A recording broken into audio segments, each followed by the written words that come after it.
रब्बिल आलमीन वस्सलातु वस्सलामु अला अशरफिल अंबियाइ वल मुरसलीन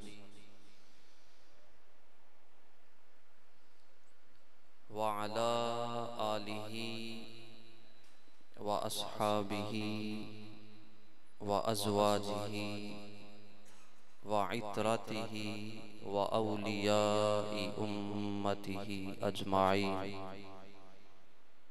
अम्मा बाद फ़अऊज़ु बिल्लाहि मिनश शैतानिर रजीम। बिस्मिल्लाहिर रहमानिर रहीम। या अय्युहल्लज़ीना आमनुस्तईनु बिस्सब्रि वस्सलाह इन्नल्लाहा मअस्साबिरीन। वला तक़ूलू लिमन युक़तलु फ़ी सबीलिल्लाहि अम्वात बल अहयाउन वलाकिन ला तशऊरून। सदक़ल्लाहु मौलानल अज़ीम। इन्नल्लाहा व मलाइकतहु युसल्लूना अलन नबी या अय्युहल्लज़ीना आमनू सल्लु अलैहि व सल्लिमू तस्लीमा। अस्सलातु वस्सलामु अलैका या सय्यदी या रसूलल्लाह व अला आलिका व अस्हाबिका या सय्यदी या हबीबल्लाह। अस्सलातु वस्सलामु अलैका या सय्यदी या खतीबल अंबियाइ वल मुरसलीन व अला आलिका व अस्हाबिका या रहमतल लिल आलमीन। अल्लाह रब्बुल इज़्ज़त की हम्दो सना के बाद दुरूद व सलाम आकाए नामदार मदनी ताजदार शाहनाए अज़ल के शाहकार अक़लीम कुदसियत के ताजदार दनाए सुबुल ख़त्मुर रसूल मौलाए कुल ताजदार अंबिया आका अलैहिस्सलातु वस्सलाम की बारगाह में गुलहाए अकीदत व मोहब्बत पेश करने के बाद मुक़्तदर सामीन व हाज़रीन, माह मुहर्रमुल हराम अपनी पूरी आबोताब के साथ गुजर रहा है। इस माह मुक़द्दस में जो एक अजीम मार्का जिसको करबला के नाम से मौसूम किया जाता है, वो अजीम मार्का जिसमें इस्लाम जिंदा हो गया और यजीदियत हार गई।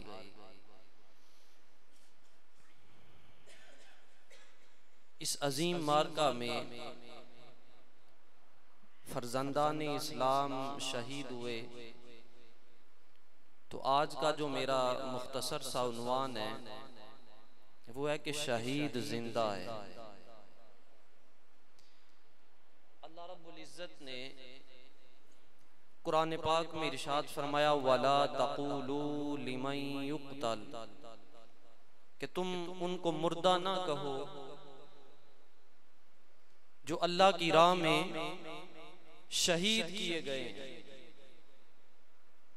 फी सबीलिल्लाहि अमवात, फरमाया जो अल्लाह की राह में शहीद किए गए हैं तुम उनको मुर्दा ना कहो। क्या फरमाया बल अहयाउ वलाकिन ला तशऊरून, फरमाया वो जिंदा हैं तुम्हें शाऊर नहीं। अमूमी तौर पे हम उस शख्स को जिंदा मानते हैं जो हमारे साथ बैठ के खाता है, जो हमारे साथ बैठ के पीता है, जो इस जमीन पे चलता है, हम उसको क्या कहते हैं? जिंदा। और जो हमारे जहन के मुताबिक जो कब्र में चला जाता है, हम उसको कहते हैं कि ये अब मर गया है, मुर्दा हो गया है। लेकिन अल्लाह के यहाँ ये कायदा नहीं है। अल्लाह रब्बुल इज्जत ने इरशाद फरमाया कि जो कब्र में है और मेरे दीन की खातिर उन्होंने कुर्बानियां दी हैं, फरमाया वो जिंदा है, तुम्हें शाऊर नहीं है। यानी ज़ाहिरन दुनिया पे इस जमीन पे चलने फिरने वाला अल्लाह के यहाँ उसकी कोई हैसियत नहीं। फरमाया बल अहयाउन, जो कब्र में है मेरे दीन की खातिर, इस्लाम की खातिर उन्होंने अपनी कुर्बानियां दी। फरमाया बल अहयाउन वलाकिन ला तशऊरून, फरमाया वो जिंदा हैं, तुम्हें शाऊर नहीं है। और दूसरे आयत करीमा में अल्लाह रब्बुल इज्जत ने इरशाद फरमाया कि जो मेरी राह में कत्ल किए गए वो मुर्दा नहीं बल्कि वो जिंदा हैं। जो मेरी राह में कत्ल किए गए, मेरी राह में शहीद किए गए, वो मुर्दा नहीं है। फरमाया तुम उनको मुर्दा गुमान ना करो, तुम्हारे वहम में भी ये बात ना आए, तुम सोचो भी ना कि वो मुर्दा है। फरमाया वो मुर्दा नहीं बल्कि वही तो जिंदा है। कहा वही तो जिंदा है जो मेरी राह में कत्ल किए गए। हदीस पाक में आता है आका अलैहिस्सलातु वस्सलाम की बारगाह में एक शख्स हाजिर हुआ, हज़रत अबू मूसा अशअरी रज़ी अल्लाह तआला अन्हु, आप इस हदीस पाक के रावी हैं। आप फरमाते हैं कि हुजूर की बारगाह में एक शख्स आया और अर्ज की या रसूल अल्लाह सल्लल्लाहु अलैहि वसल्लम, वो फलां बंदा वो तो पैसे की लालच के लिए जहाद पे गया है, और फरमाया जो दूसरा बंदा था वो इसलिए जिहाद पे गया है कि मेरा नाम बने कि मैंने इस्लाम के लिए अपनी जान कुर्बान कर दी है। और जो तीसरा शख्स था फरमाया वो तो फकत इसलिए जंग के लिए गया था कि लोग मुझे बहादुर कहें। हुजूर ने इरशाद फरमाया उन तीनों के अमाल जाया हो गए। फरमाया कामयाब वो बंदा है जो जंग पे जाता है, जिहाद पे जाता है तो इस नीयत से नहीं जाता कि लोग मुझे बहादुर कहेंगे, लोग मुझे शुजा कहेंगे, लोग कहेंगे कि बड़ा जंगजू आदमी था, लोग कहेंगे कि बड़ी बहादुरी और दीदा दलेरी के साथ लड़ा है। कहा ना ना, वो जंग के लिए, वो जंग का हल नहीं था।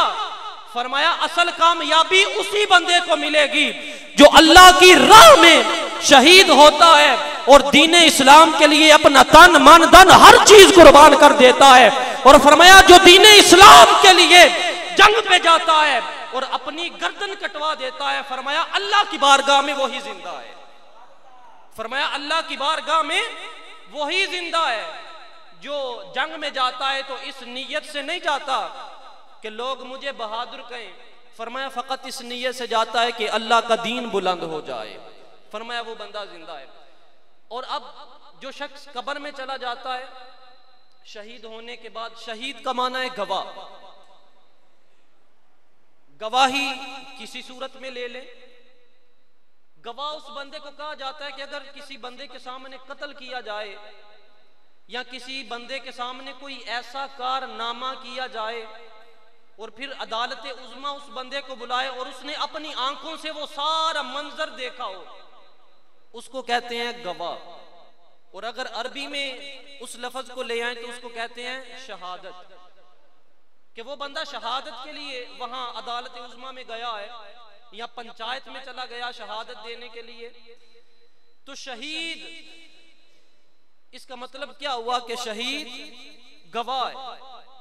शहीद हर चीज को अपनी आंखों से देख रहा है, वो चीज हमें नजर नहीं आ रही जो चीज शहीद को नजर आ रही है। हजरत उमर बिन जमू रदी अल्लाह तआला अन्हु और हजरत अब्दुल्ला बिन उमर रदी अल्लाह तआला अन्हु, आप दो सिहाबी हैं जो जंगे ओहद में आपका विसाल हुआ, आप शहीद हुए। इमाम मालिक रहमतुल्लाह तआला अलैह ने अपनी किताब मोता इमाम मालिक में नकल किया है कि शहीद जिंदा होता है। आप लिखते हैं कि ये दोनों सिहाबी थे, हजरत उमर बिन जमू और हजरत अब्दुल्ला बिन उमर। आप शहीद हो गए मैदान ओहद में। जब आपको इकट्ठे दफनाया गया, तकरीबन 46 साल बाद उस जगह पे सैलाब आ गया और कब्रों को उखाड़ना पड़ा। 1 2 3 साल की, यहाँ 1 2 3 दिन की बात नहीं, बल्कि 46 साल बाद, जंगे उहद के 46 साल बाद उनकी कब्रों को उखेड़ा गया क्योंकि सैलाब आ गया। तो आप लिखते हैं, मौता इमाम मालिक में आप लिखते हैं अपनी किताब में कि जब उनकी कब्रों को उखाड़ा गया तो जो जख्म उस वक्त लगे थे और जिस तरह खून बह रहा था, जब 46 साल बाद उन सिहाबा की कब्रों को उखाड़ा गया तो उसी तरह वो खून जारी हो सारी है। क्योंकि आपको पता है कि शहीद को गुस्ल नहीं दिया जाता, उसका हुक्म यह है कि उसी कपड़ों में उसको दफन कर दिया जाए ताकि वो खून उसकी शहादत और गवाही करे कि ये अल्लाह की राह में शहीद किया गया है। तो कहा 46 साल बाद उनकी कब्रों को उखेड़ा गया और उसी तरह जिस्म तरोताजा से, उसी तरह रंगत खुशहाल थी, इस तरह लग रहा था जिस तरह अभी इनका विसाल हुआ है और अभी इनको कब्रों में रखा हुआ है। तो अल्लाह की राह में जो बंदा शहीद होता है उसको मुर्दा नहीं कहा जा सकता, वो किसी सूरत में शहीद हो। जिस तरह हजरत सुलेमान रज़ी अल्लाह ताला अन्हु कुरान पाक में सूरत सबा में पूरा वाक़या है, फलम्मा क़ज़ैना अलैहिल मौत मा दल्लहुम अला मौती। फरमाते हैं कि हजरत सुलेमान अलैहिस्सलाम जब आपके विसाल का वक़्त करीब आया, आप मिंबर पे जलवा फरोज हुए और एक रिवायत में आता है कि अपने आप को शीशे के एक बॉक्स में बंद कर लिया और असा के साथ टेक लगाया और खड़े हो गए। उस वक्त आपने जिन्नों को हुक्म दिया कि तुम इस तरह करो कि बैतुल मक़दस की तामीर करो। उस तरफ से हुक्म आ गया कि ए सुलेमान अब हमारे पास आ जा। अब सुलेमान अलैहिस्सलाम ये सोच रहे हैं कि अगर रब की बारगाह में जाता हूं तो जिन्नों ने काम करना छोड़ देना है, इन्होंने अपना काम नहीं करना, बैतुल मक़दस की तामीर भी करवानी है। तो आप मिंबर पे जलवा फरोज हुए, यहाँ शीशे के बॉक्स में जिस तरह रिवायत में आता है, दोनों रिवायात मौजूद हैं। तो आपने असा के साथ टेक लगाया और खड़े हो गए। अल्लाह का हुक्म आया, आप इस दारे फानी से कूद कर गए। मुफस्सिरीन लिखते हैं कि 100 साल आप इसी तरह आसा के साथ टेक लगा के खड़े रहे और आपके जिस्म को किसी किस्म का कोई नुकसान नहीं हुआ। 100 साल अल्लाह के नबी हैं और इसी तरह आसा के साथ टेक लगाई और खड़े हो गए। बज़ाहिर जिन्नों की नजर में जिंदा हैं, लेकिन बाहुक्मे खुदाबंदी जिस्म से रूह निकल गई है, जिन्न अपना काम कर रहे हैं। जब दिमक ने उस लकड़ी को चाट लिया, जिस लकड़ी के साथ, जिस आसा के साथ आप टेक लगा के खड़े थे, वो दिमक ने जब चाट लिया, आसा नीचे गिरा, सुलेमान अलैहिस्सलाम भी जमीन से, मिंबर से नीचे गिर गए और फिर पता चला कि सुलेमान अलैहिस्सलाम इस दुनिया से कूच कर गए। तो अल्लाह रब्बुल इज्जत ने कुरान पाक में ये बयान किया, फलम्मा क़ज़ैना अलैहिल मौत मा दल्लहुम अला मौतिही। ये पूरी आयत करीमा आपके शान अक़दस में नाजिल हुई है। तो गोया हम शहीद को मुर्दा गुमान करते हैं, अल्लाह कह रहा है कि शहीद मुर्दा नहीं है। शहीद कौन है? शहीद जिंदा है। शहीद कौन है? शहीद जिंदा है। फरमाया शहीद वो है कि जो दुनियावी जिंदगी को भी देख रहा है और उखरवी जिंदगी को भी देख रहा है। तुम शहीद को जो मेरी राह में कत्ल किए गए उनको मुर्दा ना कहो कि वो मर गए, मट्टी हो गए। फरमाया ना ना, वो जिंदा है, वो शहीद कोई भी हो। फरमाया अल्लाह के वली भी, अगर बात की जाए इसी ज़िमन में, तो अल्लाह के वली भी जिंदा है, शहीद भी जिंदा है, सिहाबा भी अपनी कुबूर में जिंदा है, अंबिया भी जिंदा है। फरमाया ये सभी जिंदा हैं। फरमाया लेकिन तुम्हें शाऊर नहीं है, तुम्हें अकल नहीं है, तुम्हारे पास इतनी फहम और फरासत नहीं है कि तुम देख सको कि शहीद जिंदा है कि शहीद मर गया है। शहीद कहते ही उसे हैं जो जिंदा हो, जो हर हाल को देखने वाला हो, हर खबर पे नजर रखने वाला हो, फरमाया जो हर चीज को देखने वाला हो वही शहीद होता है। और शुहदाए करबला जो इस दार फानी से कूच कर गए वो भी अपनी कबूर में जिंदा हैं, क्योंकि ये अल्लाह के साथ एक सौदा होता है। जो भी शहीद होता है, अल्लाह ने कुरान पाक में इरशाद फरमाया कि इन्नल्लाह अश्तरा मिनल मुमिनीना अनफुसहुम व अमवालहुम बिअन्न लहुमुल जन्नह युकातिलून फी सबीलिल्लाहि फयक्तुलून व युक्तलून। अल्लाह कहता है कि मैं अपने बंदों से सौदा करता हूँ। और सौदा कैसा हो रहा है? फरमाया इन्नल्लाह अश्तरा, अल्लाह खरीदता है, अल्लाह अपने मोमिनों से, ईमान वालों से सौदा करता है। ये आम दुनियावी सौदा नहीं है, ये अल्लाह के साथ सौदा किया जा रहा है। और सौदा क्या हो रहा है? मिनल मुमिनीना अनफुसहुम व अमवालहुम। अल्लाह कहता है ए बंदे, ए बंदा, ए मोमिन, मुझे माल दे, मेरी राह में माल खर्च कर और अपनी जान भी मुझे दे। बिअन्न लहुमुल जन्नह। और अल्लाह कहता है फकत जान और माल दे, बदले में मुझ रब से जन्नत खरीद ले। ये बहुत बड़ा सौदा नहीं है कि बंदा माल दे रब की बारगाह में, जान दे। जान तो हमने देनी है, अल्लाह की जान है, अल्लाह ने ले लेनी है। माल वो भी अल्लाह का दिया हुआ है, जिस वक्त चाहे, जिस लम्हा चाहे माल ले ले। अल्लाह कहता है ये दो चीजें मुझे दे और बदले में मुझ रब से जन्नत खरीद ले। युकातिलून फी सबीलिल्लाहि फयक्तुलून व युक्तलून। फरमाया जो अल्लाह की राह में लड़ते हैं, फयक्तुलून व युक्तलून, या वो शहीद हो जाते हैं या किसी को कत्ल कर देते हैं, किसी मुनाफिक को, किसी काफिर को। वअदन अलैहि हक़्क़न फित तौरात वल इंजील वल कुरान। फरमाया कि मैं रब उनसे वादा करता हूँ, तौरात में भी, इंजील में भी, अब कुरान में भी उनसे वादा कर रहा हूँ कि उनके लिए जन्नत लिख दी गई, मैं उनको जन्नत की बशारत देता हूँ। अल्लाह रब्बुल इज़्ज़त के हुजूर दुआ है कि अल्लाह ताला हमें फ़लसफ़ा शहादत को समझने की तौफीक अता फरमाए और शुहदा को इल्लिजीन में जगह, मर्तबा, मकाम अता फरमाए। आमीन। वमा अलैया इल्लल बलाग।